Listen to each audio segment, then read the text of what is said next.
Um, well, we thought going in that Harvard was a very good team, and watching the film and studying the season they had and looking at some of the statistics, we knew this was a good team for sure. And the young man that pitched against us competed about as good as you can compete. He was tough. He was really tough. And you just judge that? Maybe. Okay. But he was tough. He made some competitive pitches at times. We didn't have quite as much plate discipline as was required. But I tell you, Colin, as he has so many times, got us going with that double. Navigato did a nice job of getting the run home, and then we gave Jensen a little bit of room to operate. And, once again, Jensen was fantastic. I thought the pitches he made in the seventh inning when those kids started fouling pitches off and taking him to 3-2 counts, that was just a great example of athletes going head-to-head. The pitcher versus hitter was on display, and those kids did a great job, but Jensen was up to the task, man. He made the pitches, and you saw the emotion flow out as he came off the field in the seventh, and it was clear that he'd done his job. And then Peyton was awfully good coming behind him. So incredibly well-pitched game. Infield defense was exceptional. Houston Morrell was all over second base, stealing hits and making plays. It was good to have him back in the lineup. But again, great ball game. Harvard's a very good team, and we had the right formula tonight. Great pitching, great defense, and just enough timely hitting. You stressed the importance yesterday, Josh, of going with Jensen in game one and made no bones about it. And saw the reason why, I guess, tonight. Yeah, this is a really good team we just played. Those kids know what they're doing at home plate. They're an experienced, older team that feels very comfortable being here. You could hear that in their comments. You could see it in the way they handled themselves. They weren't the least bit overwhelmed by this. So we needed to be on point tonight. And it's a message to our team that we're starting back over in tournament play. And, we threw Jensen when we did last weekend to set him for this Friday. And so that was kind of our plan. And so, but I thought Jensen was outstanding. And the air was thick and heavy. I don't know, Jensen, you can speak on it. Maybe you had your best sinker, but you got the ball to the corners really good. And it wasn't a night where the ball had quite as much activity just because of how heavy the air was. Colin, talk a little bit about their guy and the way he competed and pitched, and then from there, Jensen, talk about realizing you needed to match a guy that was on his game tonight as well. So, Colin. Yeah, that guy, their pitcher went out. He competed hard. He commanded all of his pitches pretty well. His fastball had a little velo at the beginning, and he was commanding with velo, which helps a little bit. And once he got through the lineup a couple times, the first time through, he was really pounding with fastballs and commanding. And then once he got second, third time through the lineup, he really started working people backwards and keeping our hitters off balance. So I think he did a really good job of keeping our hitters kind of that off-balance feeling at the plate and not quite knowing what they're going to get. And he just competed really well.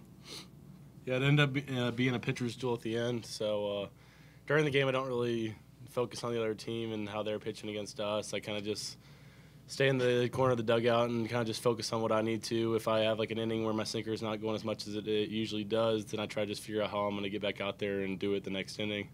So, yeah, I mean, I kind of just focus more on myself. But, their pitcher did a great job tonight. Hats off to him. But our offense got a couple runs, and that's all we needed tonight. Jensen, Josh touched on this just a second ago, those two at-bats in the seventh.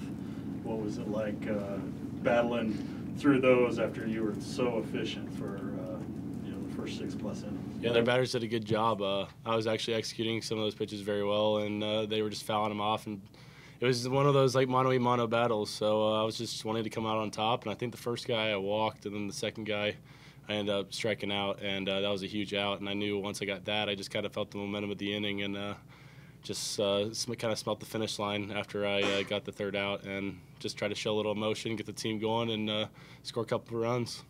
Hey, what did you feel like was working well for you tonight? Probably my curveball. I was able to command it tonight instead of bouncing it in the dirt multiple times. Sorry, Tank. It's all right. But I was able to command the zone a lot, all right tonight. Talk about the composure after you gave up the double, because a lot of guys can come unnerved, especially in that situation. Luckily, we had a 2-run lead, and so what was going through my head at the time was that run doesn't matter, and just to keep getting the next guy that came to the plate. Jensen, when Peyton comes in after you, what's kind of going through your mind, you know, especially knowing lately he's been able to close out games like that? Honestly, the game's over whenever it gets to Peyton, especially when it's the 8th inning. I just know he's got 6 outs, and usually he matches my 7 innings with K's in 2 innings, so that doesn't feel very good. But Peyton does a great job, so I'm very confident whenever we hand the ball to him. Peyton, how much have you enjoyed that role that you kind of developed into now this year? I mean, I love it. I mean, I'll take whatever role they give me, whatever I can do to help out the team. You talk about the double. The leadoff double? Yeah. Or my double? Your double. Oh. Well, I actually thought that the pitch I hit was a changeup, and it turned out that that was a fastball, so I might have been a little out front on a fastball. But, I mean, I felt like I saw the ball pretty well my first at bat. He threw me a pretty good slider in the 1-0 count that caught me off guard, and then he got me to 2 strikes. I fouled the pitch off that I don't think I should have missed, but yeah, I got to second and I hit that ball, and I really thought that it was a changeup, and I came back to dugout to find out that it was 91, so I was kind of wrong on that side of things. But I mean, I got out and around it. I mean, I'll take hits how they come, so I was happy that I got it. Coach Holliday, you mentioned Houston's defense a little bit earlier. How do you feel like he's grown on defense since he started here? Well, second base has been a great spot for him. Ever since he slid over from the left side to second base, his range and athleticism has been pretty fun to watch. He's moved hard left countless times. He's come in on the ball countless times, and he's moved to his right and made a number of plays, and add to that such a strong throwing arm. He's really a weapon at second base. So he's been a big part of our defense stabilizing and playing winning baseball. Colin, you guys have such a big bat reputation, and tonight you did the little things you needed to do to scratch out a win. Just a little bit of the versatility of this team, even though maybe that's not the...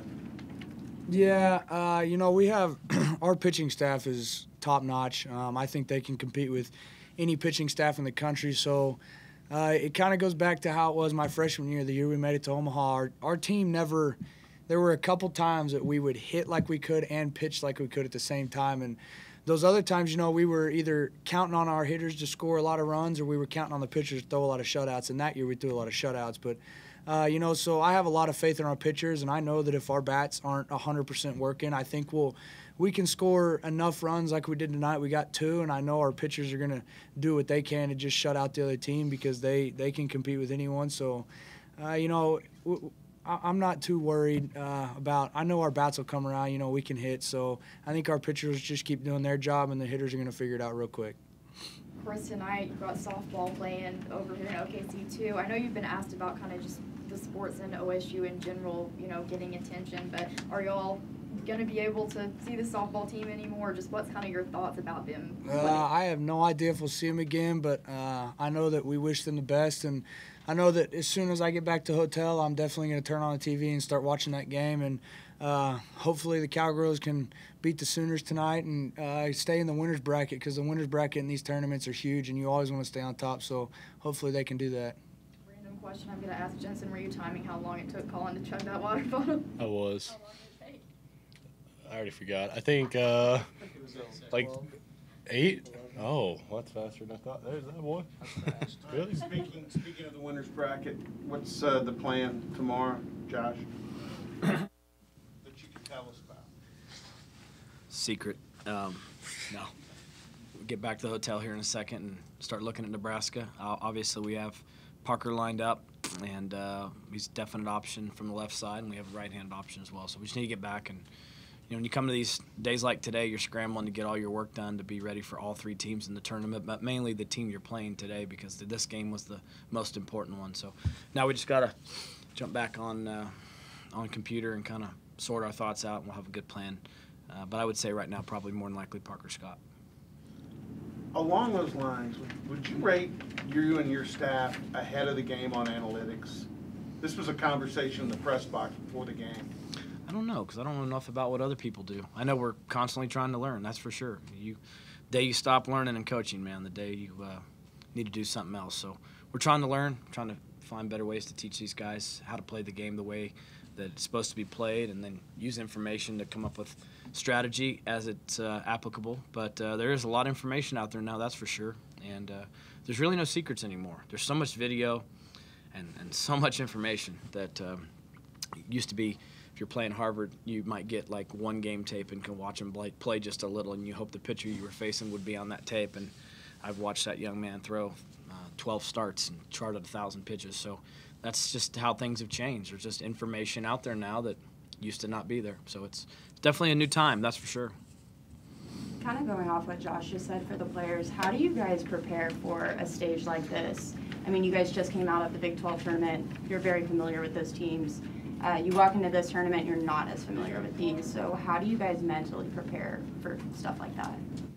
I mean, I would say we just kind of focus on ourselves. You know, we get our work in, we focus on what we do, we train ourselves, and then we kind of let the coaching staff, you know, watch the film and sort through the film and see what the other team looks like and see what they have, and then they'll come out to us the day before the game or maybe 2 days before the game and just kind of give us a little information on what the team's got. But I wouldn't say that we go out of our way to watch film or look into the team that we're going to play. We kind of stick that to the coaches, and we just kind of focus on ourselves and getting ourselves ready. Anything else? And so 7 o'clock tomorrow, Oklahoma State, Nebraska. And 1 o'clock tomorrow will be Harvard and UConn. All right. Thank you, guys.